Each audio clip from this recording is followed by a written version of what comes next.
2014년 대규모 해킹 사건으로 악명 높았던 일본의 비트코인 거래소 마운트곡스가 드디어 채권자들에게 상환을 시작한다고 합니다. 올해 7월부터 비트코인과 비트코인 캐시로 보상이 이뤄질 예정인데요. 마운트곡스 사태는 지난 10년간 암호화폐 업계를 괴롭혀온 골칫거리였습니다. 2018년에 약 20만 개의 비트코인이 회수되면서 희망이 보이기 시작했지만 그 이후로도 상환 과정은 계속 지연되어 왔죠. 이번 상환 계획은 많은 투자자들에게 오랜 기다림 끝에 결실이 될 것 같습니다.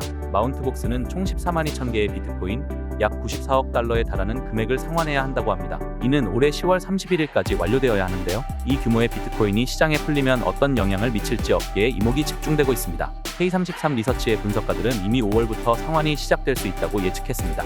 마운트곡스의 12만 7천 채권자들에게 상환해야 할 총액은 비트코인으로 94억 달러, 비트코인 캐시로 7,200만 달러, 그리고 일본 엔화로 4억 4,580만 달러에 달합니다. 이 정도 규모면 암호화폐 시장 전체에 큰 파장을 일으킬 수 있겠죠. 한편 비트코인 가격이 최근 62,500달러 아래로 떨어졌습니다. 이는 올해 들어 가장 큰 주간 하락폭 중 하나로 기록되고 있는데요. 미국의 비트코인 ETF에서 6일 연속 자금이 빠져나가고 통화정책 불확실성이 커지면서 발생한 현상으로 보입니다. 현재 비트코인은 62,490달러 근처에서 거래되고 있으며 지난 7일간 6% 하락했습니다. 이 와중에 새로운 매도 압력이 들어온다는 소식에 시장의 공포가 더욱 커지고 있는데요. 이 매도 압력을 받아줄 매수자가 시장에 존재할까요? 당연히 일반 투자자들은 아닐 겁니다. 하지만 기관들이 있죠. 일본 최대 투자은행인 노무라 홀딩스와 그 자회사 레이저 디지털이 최근 발표한 암호화폐 설문조사 결과가 주목을 받고 있는데요. 노무라는 일본의 500명 이상의 투자 매니저들을 대상으로 조사를 실시했는데 놀랍게도 54%가 향후 3년 내에 암호화폐 자산에 투자할 의향이 있다고 답했습니다.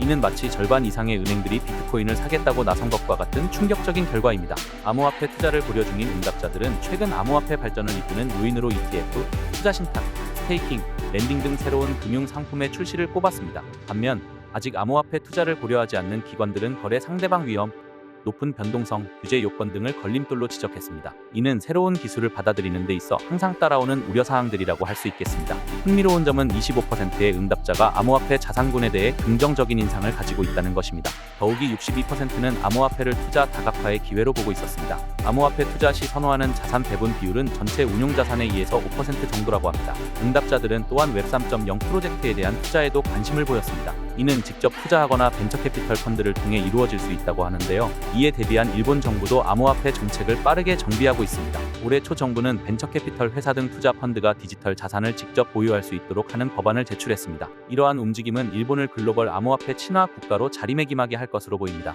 실제로 파이낸스비즈라는 독립금융 뉴스 매체는 2월 보고서에서 일본이 규제를 준수하는 암호화폐 결제 분야의 글로벌 리더라고 평가했습니다. 더욱 놀라운 것은 일본의 1.5조 달러 규모 연기금이 비트코인을 투자 포트폴리오에 추가하는 것을 적극 검토하고 있다는 점입니다. 이상으로 오늘의 암호화폐 시장 동향을 전해드렸습니다. 마운트곡스의 대규모 상환과 일본의 적극적인 암호화폐 정책 변화는 글로벌 암호화폐 시장에 큰 영향을 미칠 것으로 보입니다. 특히 일본의 움직임은 전통 금융과 암호화폐의 융합을 앞당길 수 있는 중요한 전환점이 될 수 있을 것 같습니다. 하지만 여전히 비트코인 가격 하락과 시장의 불확실성이 존재하는 만큼 투자자들의 신중한 접근이 필요해 보입니다. 앞으로도 암호화폐 시장의 변화를 주의 깊게 지켜보며 여러분께 정확하고 유용한 정보를 전해드리겠습니다. 시청해주셔서 감사합니다. 다음 뉴스에서 다시 찾아뵙겠습니다.